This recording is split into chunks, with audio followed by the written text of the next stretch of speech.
Nous allons nous intéresser ici à la création d'un fichier de démarrage qu'on appelle MaxStart, qui va pouvoir permettre de créer de nouvelles scènes avec 3ds Max sur la base de paramètres communs. Cela est rendu nécessaire lors de la conduite notamment de projets nécessitant une collaboration afin d'éviter toute erreur de communication de données, comme par exemple l'importation d'objets avec des tailles différentes ou bien des réglages d'animation différents également. Nous allons commencer par le réglage des unités de la scène. Comme précédemment vu, nous allons dans le menu Customize Unit Setup. Cliquons sur le bouton System Unit Setup. Puis nous allons demander à être en échelle centimétrique. Nous allons demander à ce qu'une unité égale 1 cm. Nous cliquons sur le bouton OK.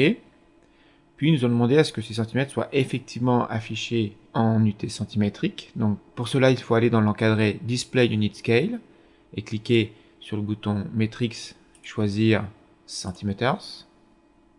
Nous cliquons sur le bouton OK. Le réglage des unités de la scène est effectué.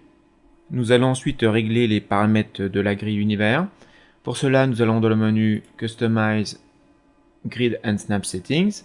Nous pourrions également cliquer droit sur les boutons d'aimantation de la main toolbar. Nous aurions la même fenêtre Grid and Snap Settings. Nous cliquons sur l'onglet Home Grid. Nous demandons à ce que le grid spacing soit bien de 10 cm. Donc chaque carreau de la grille fera 10 cm sur 10 cm. Que tous les 10 lignes, il y ait un tracé de lignes majeures. Et que la grille puisse étendre jusqu'à 10 unités. Nous fermons la fenêtre. Nous obtenons maintenant notre nouveau réglage de grille univers. Passons maintenant au réglage de l'animation. Nous allons cliquer sur le bouton Time Configuration situé en bas de l'interface du logiciel. Nous allons obtenir ici la fenêtre Time Configuration qui va nous permettre d'effectuer nos préférences de réglage d'animation.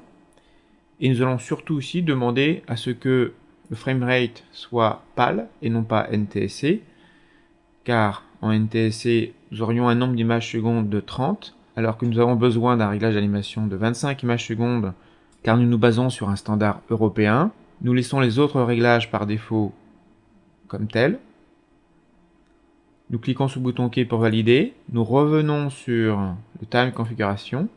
Et nous voyons maintenant qu'ici, dans FPS, Frame per Second en anglais, le nombre d'images secondes est bien à 25 et non plus à 30.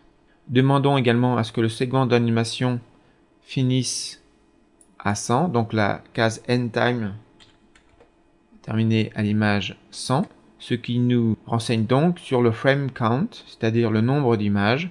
Nous avons donc 101 images, puisque nous partons de l'image 0 et nous terminons à l'image 100.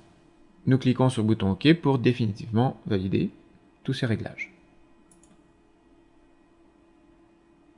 Enfin, il faut savoir également que le fichier MaxStart est capable de sauvegarder la disposition des fenêtres de travail, c'est-à-dire le layout des viewports. Et nous allons simplement choisir celui par défaut, à savoir en haut à gauche la fenêtre top, en haut à droite la fenêtre front, en bas à gauche la fenêtre left, et en bas à droite la fenêtre perspective, qui doit rester active. Donc, nous veillons d'un clic droit à ce que la fenêtre soit encadrée de jaune. À noter également que les réglages de visualisation dans chaque fenêtre sont également conservés dans le fichier MaxStart. Ces principaux réglages effectués, nous allons maintenant en profiter pour sauvegarder ce fichier avec le menu File, Save As. Dans le répertoire scène de 3ds Max 8, nous allons créer un fichier que nous allons appeler MaxStart, M-A-X-S-T-A-R-T. L'extension .max sera rajoutée automatiquement.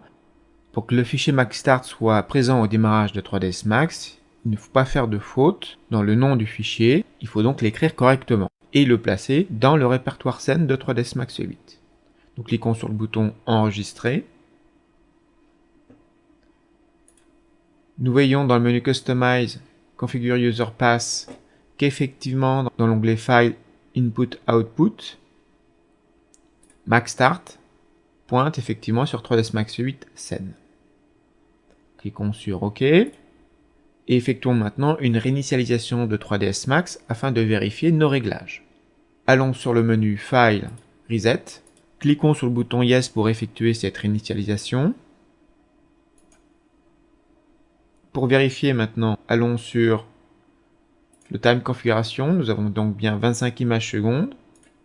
Dans le Customize Unit Setup, nous sommes bien en affichage centimétrique sur une unité réelle de centimètres également.